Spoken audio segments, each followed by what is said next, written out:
আমরা চেয়েছিলাম সারা দেশে প্রকৌশলীরা তাদের যোগ্যতা অনুযায়ী তাদের পদায়ন পাবে।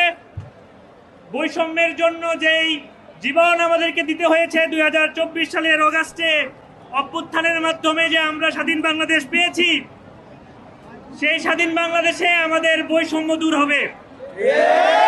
কিন্তু বাস্তব কথা হচ্ছে, আওয়ামী দোসরদের সাথে এদেশে আওয়ামী যে ডিপ্লোমা প্রোপাগান্ডা ছড়িয়ে আছে, তারা যে সিন্ডিকেট বজায় রেখেছে, তারা এখনো বৈষম্যের দিকেই হাঁটছে।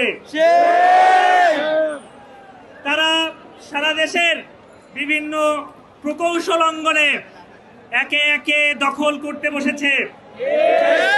তারা অন্যায়ভাবে স্বাধীনতার পর থেকে প্রায় 40 বছর যাবৎ বিভিন্ন সিন্ডিকেটের মাধ্যমে বিভিন্ন প্রতিষ্ঠানের বিভিন্ন জায়গা, বিভিন্ন প্রকৌশলীদের পদ দখল করে আছে।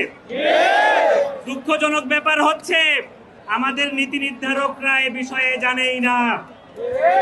আমরা যেখানেই কথা বলতে গিয়েছি, আমরা লক্ষ্য করেছি তাদেরকে নতুন করে সবকিছু বুঝাতে হয়।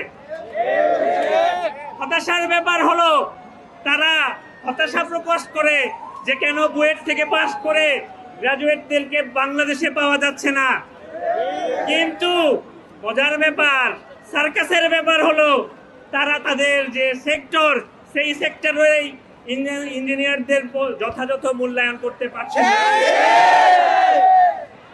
গতকাল আমাদের বুয়েটের সাবেক এলামনাই, বর্তমান এলামনাই আমাদের রোকন ভাইকে স্পষ্টভাবে সকলের সামনে কর্মরত অবস্থায় জীবন নাশের হুমকি দেওয়া হয়েছে। আমরা এই অন্যায় আর চলতে দেব না। সারা দেশে বছরের পর বছর আমাদের প্রকৌশলীরা এরকম জীবন নাশের থ্রেট পেয়েছেন। আমরা এতদিন সহ্য করে এসেছি, কিন্তু নতুন বাংলাদেশে আর নয়। আমরা ইন্টারিম গভর্নমেন্টে স্পষ্ট বলতে চাই, আপনারা যাদের রক্তের উপরে ক্ষমতায় বসেছেন, দেশকে সাজানোর স্বপ্ন দেখিয়েছেন, কিন্তু আজকে আপনাদের সাথে বসতে আমাদের 6 মাস লাগলো কেন? আপনাদের এই উত্তর দিতে হবে। আপনারা কি চান আমরা অন্যান্য সন্ত্রাসদের মতো রাস্তা দখল করি? আপনারা কি চান আমরা ভাঙচুরের দিকে যাই? নাকি আপনারা চান দেশের শ্রেষ্ঠ মেধাবীরা সমাধানের দিকে হাঁটুক? আপনারা যে সুষ্ঠু ব্যবস্থা, সেই সুষ্ঠু ব্যবস্থা আমাদের জন্য করে দেন। আজকে রাত 8টা পর্যন্ত আপনাদেরকে সময় দেওয়া হয়েছে। রাত 8টার মধ্যে আপনারা নিজেরা এখানে আসবেন। গতদিন আমাদের বুয়েটের শিক্ষার্থীরা সারা রাত এখানে আন্দোলন করেছে। আপনারা আশ্বাস দিয়েছেন আজকে আপনারা বসবেন, কিন্তু আপনারা সার্কাস দেখিয়েছেন। আমরা সচিবালয়ে সারাদিন কাটিয়েছি, আপনাদের সাথে বসতে পারি নাই।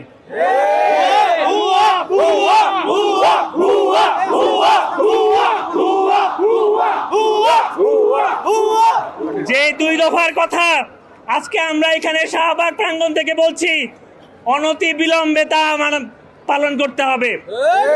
1 নম্বরে আমরা বলেছি, রোকনকে যারা ডেথ থ্রেট দিয়েছে তাদেরকে বিচারের আওতায় আনতে হবে। এটা না হওয়া পর্যন্ত আমরা রাজপথ ছাড়বো না। বিচারের আওতার মধ্যে আমরা বলেছি, আইনি যে প্রক্রিয়া তার মধ্যে আনতে হবে এবং নেস্কো থেকে তাদেরকে বহিষ্কার করতে হবে। সাথে আমরা বলেছি, আমরা যেসব মন্ত্রণালয় নিয়ে কাজ করছি, ইমিডিয়েটলি তাদেরকে এখানে এসে তারা সামনে কিভাবে এই সমস্যাগুলো সমাধান করবে, এটার তারা রূপরেখা দিবে। এবং সাথে সাথে ডিপ্লোমারা যে সারা দেশে ভাঙচুর এবং নাশকতার প্ল্যান করছে, আমাদের সহকর্মীদেরকে জীবন নাশের হুমকি দিচ্ছে, এর যথাযথ ব্যবস্থা নিতে হবে।